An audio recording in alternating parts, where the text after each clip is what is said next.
Well, good morning. I'd like to thank all of you for showing up today. We have an interesting idea that a couple superintendents will present shortly. We were approached as legislators to look into something that I think is pretty interesting and something we should actually be taking into consideration.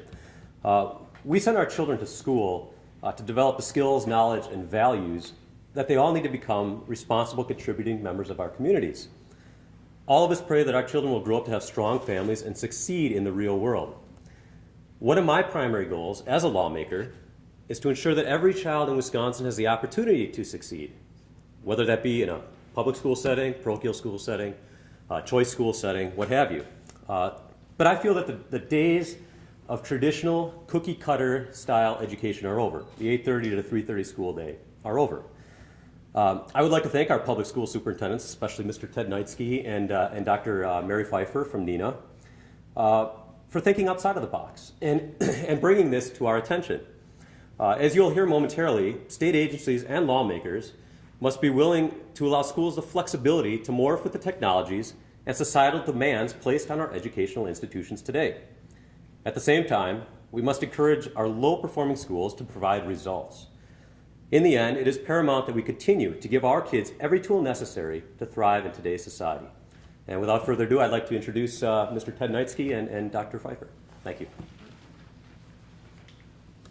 All right, well, Mary and I had talked, as well as our colleagues here from CISA 6, who range from as far north as Appleton to as far south as Slinger, and had a conversation around greater flexibility and local control for scheduling.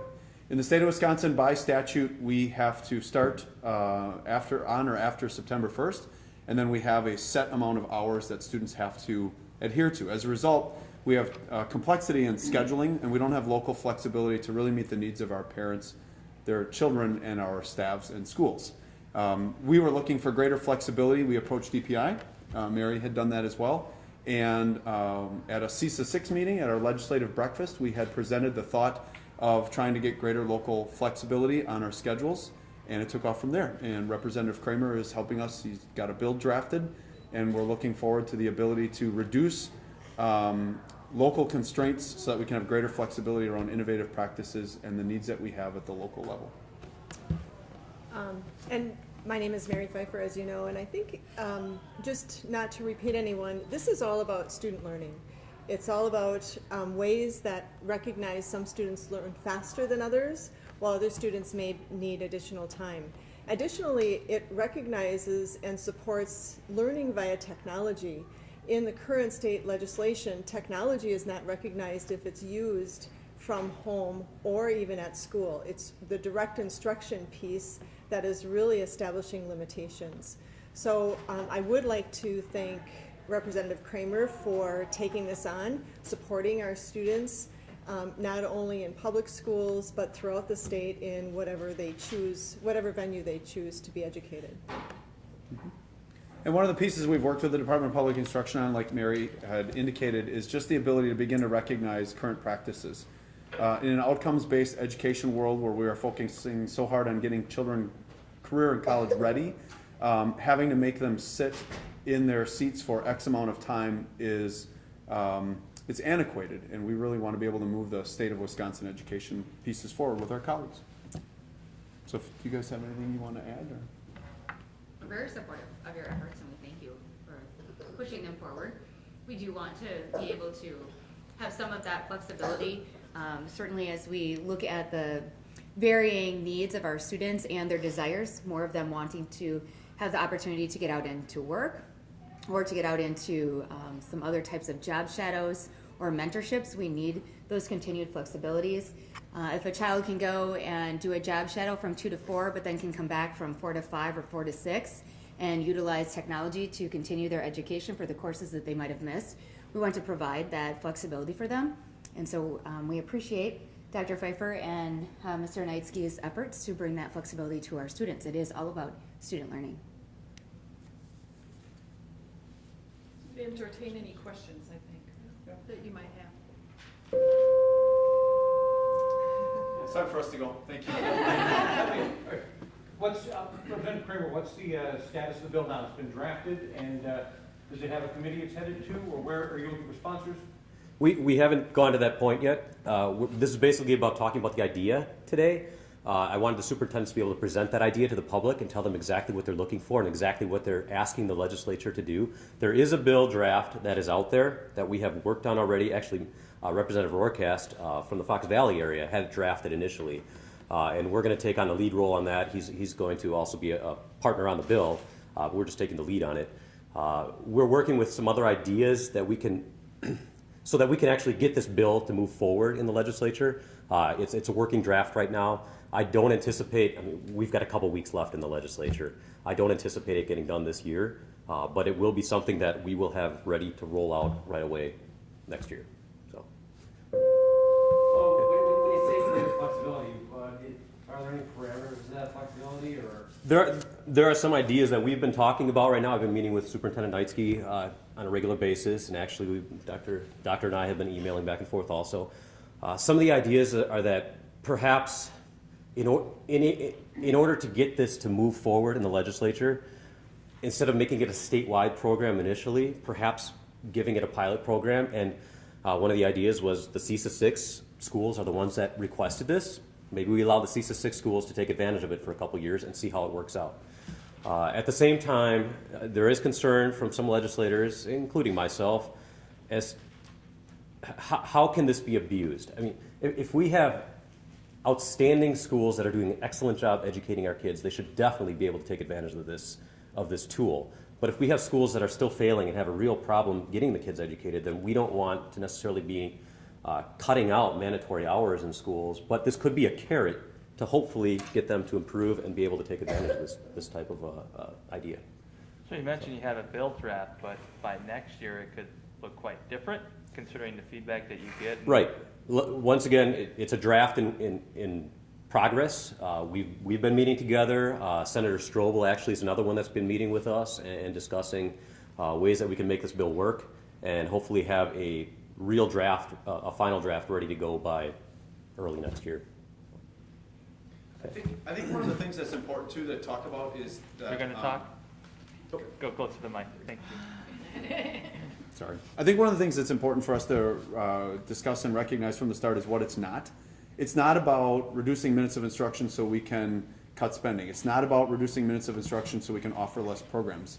It's about just greater flexibility. I don't think there's a colleague behind me who will reduce instructional hours and then put at risk kids' learning. It's about greater flexibility from the start and then being able to really meet the needs of our students in new and different ways. If we can't have flexibility on the front end of the school year, then there's no reason that has to drive us into the middle of summer and have kids in learning environments, post Memorial Day where it's difficult for our staff to get results. And like Dr. Pfeiffer had pointed out, one of the great advantages here is to begin to recognize some of the flexibilities that are offered through innovations of technology, online learning platforms and different pieces, and having that count for all kids.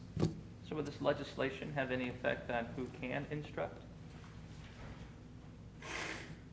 Push further. I don't understand the question. On who can instruct the students, whether or not it's people, you talked about internships, people who may not be in the classroom. No, setting. it's more about looking at how we count student contact time differently. So like right now, if you're in a youth apprenticeship or some co-op, different pieces like that, if you're online, if your day goes beyond the regular school day, and everyone's does, but if you are in a lot of us use online platforms that the kids are, posting things in the evening, they're in conversations with their teachers in the evening, that doesn't count. And in a world of, impending doom from the weather tomorrow where a snow day might impact our instructional minutes, if it does, it does, but right now we have to be incredibly conscious of that in making those decisions, and it shouldn't drive our decisions for students. So the potential to have longer learning days, more hours in one day? Yep, I don't think there's one of us right now who has the minimum. Is there? No, we all exceed by 3 or 4 days currently. But as a result, we would just really like to be able to honor some of the things that we do so that we don't have to adhere to that compliance piece from the state. And one example is really if we call off school for 2 snow days and we've only budgeted, so to speak, 1, we would then have to add another day in June. And from our perspective, that really doesn't make sense because our students really going to be fully engaged on June 8th as opposed to June 7th. That's the, I think, part of the minutia that we're dealing with. Additionally, you asked about making the days longer. We could make the days longer.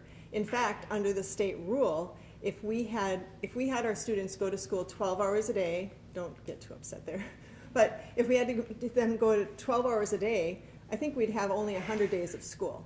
Well, that's not going to happen. And I think that's where the DPI has to have confidence in us as leaders, and our local control that our school boards are going to do what's best for our kids. So that's where I think our frustration is right now is at the local level, we can't make that decision because it's ingrained in DPI.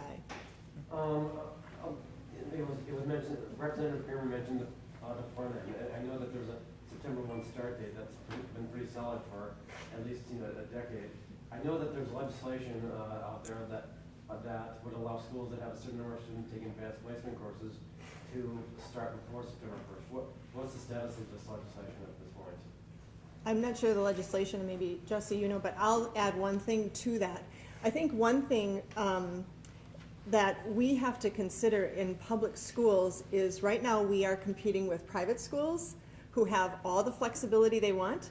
We're also competing with voucher schools and charter schools. Many of us have charter schools in our districts that have been federally funded. We are saying, we don't want your federally funded dollars. We can act like a charter school, and we can create those rules, having our students maximize their learning. Those are two of the pieces I feel that are very important, and I think my colleagues behind me do as well. When we have to begin to compete with private and charter schools, then let us have those same rules that can apply, and at least let our local school boards make that determination. So it does consider student retention when competing with parochial schools or charter schools, keeping the students you have now in the public school system? Well, I think that we feel very proud to be public school entities. But I also feel that if the private schools are going to be starting earlier, and you mentioned AP classes, so private schools, part of the reason and ambition for that bill is that the more AP classes students are taking, they get a 2-week jump start, so to speak, because the tests are in May. So when our public school kids start in September, those students in charter or private who have already begun 2 weeks of instruction, that's where an example of an advantage would be. You know, and I would add that when you look at our calendars right now, they're really based on hours of instruction. And with our state report card, everything that goes into accountability, we really need to look at competency based. So what might take you 900 hours may take me 1,800 hours. So when we really look at this number or hour for instruction, it's really coming down to what do our students need. Not just our AP kids, but our kids that are at risk, our kids that have some special needs. And it really limits our flexibility because we do have a variety of learners. And when you look at the research out there, it's ironic sometimes that, you know, we'll hear that, okay, the European countries do this, the European countries do this when it comes to the schools and how they operate. But then we come back over here and say, how come you can't be different? Or how come you can't be better? And then the response is, you can be better, you just can't be different. And this is going to allow us to be different, where we can really have that flexibility as public schools, like Mary said, in regard to our partners in the private and in our charter school voucher areas. They already have that flexibility. Some kids only need 800 of hours of instruction in certain areas. Some need more. So that's what we're asking for. That to me is part of the foundation of this bill. Just so that's clear in my mind, this applies to all public schools right now to follow the same rules, but individual charter schools, private schools, parochial schools, they can each set their own calendar, agenda, and so on? Yeah, they're not. There's no state statute that guides start or end times for non-public schools. Okay. And I think one of the other pieces to just play off the point, we like the bill that's also out there about the start time. Really, for us, it's just having the flexibility to do what's best for our kids. And one thing I'll advocate on behalf of my rural colleagues the way that bill is written, you have to have a certain percentage of students taking advanced placement courses. It gives an advantage to suburban schools, but it does not give advantages to rural schools. And that's the majority of the state of Wisconsin. So the argument needs to become about the ACT, which all of our kids take, and all kids in the country take, and we all take it at the end of April. And again, if you're in Nebraska, Minnesota, Iowa, Illinois, Michigan, you're starting the second, third week of August. You have additional instructional opportunities there that we don't have, and that's prohibited by statute. That just doesn't feel well or sit well with us, and that's what this is about. Either give us the flexibility or flip that start time.